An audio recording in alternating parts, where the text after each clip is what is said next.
اس وقت قومی اسمبلی کے اجلاس میں وفاقی وزیر مراد سعید گفتگو کر رہے ہیں۔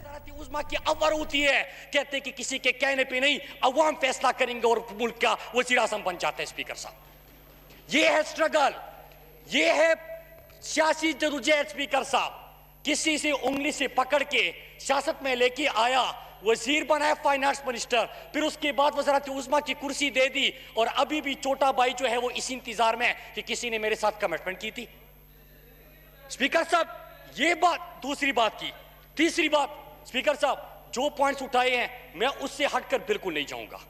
میں اپنے دوستوں کو، اپنے کولیز کو یہ باور کراتا ہوں، لیکن اسی انداز سے بات سنو، اور جو آپ نے نعرہ لگایا تھا اس کا بھی میں آپ کو جواب دوں گا۔ اسپیکر صاحب پھر آتے ہیں کہ انہوں نے بات کی مختلف مافیاز کے اوپر، چیزوں کے اوپر۔ اسپیکر صاحب کیا برائی ہے اس میں کہ اگر کہیں پہ پاکستان کے اندر خامیاں، کوتاہیاں، اداروں کے اندر نقصانات، خسارے، یہ تمام چیزیں اسپیکر صاحب آپ کو نظر آتی ہے، اور اس کے اوپر آپ ایک انکوائری کراتے ہیں۔ سب سے پہلے اپوزیشن شوگر کا بڑا شور مچایا، شوگر مافیا کا ابھی بھی ذکر کیا، آٹے کے حوالے سے بڑا شور مچایا، اس کے حوالے سے پہلے بھی بات کی تھی۔ اسپیکر صاحب تین نکات میں آپ کے سامنے پیش کرتا ہوں کہ جب پرائم منسٹر عمران خان نے کہا کہ چینی ان کے دور میں 140 روپے تک چلی گئی تھی، اسپیکر صاحب ابھی تو 80-85 روپے کے اوپر بات ہو رہی تھی، اور یہاں پہ انکوائری کرانے کا حکم دیا۔ کیا 140 روپے تک جب پہنچی تھی آپ نے انکوائری کرائی؟ نہیں کرائی اسپیکر صاحب، اس لیے کہ آپ کے بھی خود شوگر ملتے، عمران خان کا کوئی شوگر مل نہیں ہے اسپیکر صاحب۔ پھر انہوں نے جب انکوائری کا حکم دیا اسپیکر صاحب، میں وہی بات کر رہا ہوں کہ جو سوال اٹھائے گئے میں اس سے ہٹ کر نہیں جاؤں گا۔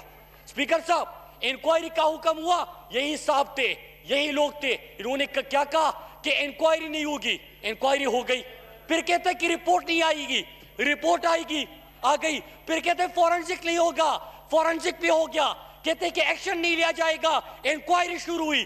آج کل کہتے ہیں کہ قیمتیں نیچے نہیں آ رہی، وہ بھی آ جائے گی۔ تو اسپیکر صاحب یہ تو ہوا۔ پھر اس کے بعد انہوں نے جو کابینہ کے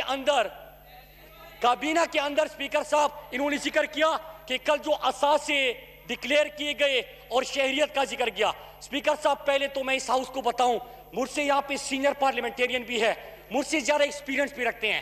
اسپیکر صاحب پاکستان کے اندر ایڈوائزر اور معاون خصوصی کے اوپر اساسی ڈکلیئر کرنے کا کوئی قانون موجود نہیں تھا، پہلے نہیں ہوا۔ یہ عمران خان کا 2011 میں جب اپنے پارٹی کے کور کمیٹی اور سینٹرل ایگزیکٹو کمیٹی کو کہا کہ قوم کے سامنے اپنے اساسی رکھ کے، وہی عمران خان کا ویژن امپلیمنٹ ہوا کہ ملک کی تاریخ میں پہلی دفعہ ایڈوائزر اور معاون خصوصی کے اساسی ڈکلیئر کیے گئے۔ اسپیکر صاحب دوسری بات انہوں نے بات کی کہ کوئی باہر سے آیا ہوا ہے۔ اسپیکر صاحب مجھے دکھ ان کا نہیں ہے کہ کوئی باہر سے آیا، سب کو پتا تھا کہ باہر تھا، وہاں پہ نیشنلٹی ہولڈر تھا، اور یہاں پہ پاکستان آ کے اب کام کرنا چاہتے ہیں۔ دکھ سب سے بڑا مجھے کیا ہے اسپیکر صاحب کہ یہ بندہ خود وزیر خارجہ، خود وہاں پہ پانی و بجلی کا وزیر، اور اقامہ رکھا ہوا تھا، ہفتے میں 5 دن نوکری کر رہا تھا کسی اور ملک کے لیے۔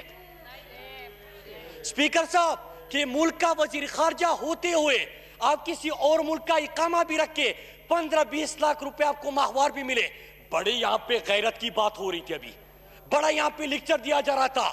لیکچر تب دے کہ آپ نے اس وقت خود کیا کیا تھا۔ ان کا دوسرا جو وزیر تھا وہ بھی وہاں پہ اقامہ ہولڈر تھا، بلکہ باقی تو چھوڑے، ان کا تو وزیر اعظم بھی اقامہ ہولڈر تھا۔ اسپیکر صاحب یہاں پہ ابھی بات کر رہے تھے تو کہ ان کو اس چیز کا ہے کہ عمران خان نے تو معاون خصوصی اور ایڈوائزر کے اساسے اور شہریت ڈکلیئر کر دی، اب ہمارا مطالبہ ہے کہ آپ کی تمام پارٹی عہدیداران بھی نیشنلٹی اور اساسے ڈکلیئر کر دیں۔ خوف اور دکھ اس چیز کا ہے اسپیکر صاحب، اور اس مطالبے سے اسپیکر صاحب ہم پیچھے نہیں ہٹیں گے کہ جو بھی ملک کے کسی بڑے عہدے پہ فائز رہا یا رہ چکا ہے وہ اپنے اساسے اور نیشنلٹی قوم کے سامنے رکھے گا۔ اسپیکر صاحب اس کے بعد ایک اور بات ہوئی کلبھوشن کے حوالے سے۔ اسپیکر صاحب انہوں نے سوشل میڈیا کے اوپر ٹرینڈ بھی چلایا تھا، کیا انہوں نے قوم کو یہ بتایا کہ اس میں ہے کیا؟ انٹرنیشنل کورٹ میں آپ کا کیس لڑا جا رہا تھا، اس میں کیا بات ہوئی ہے؟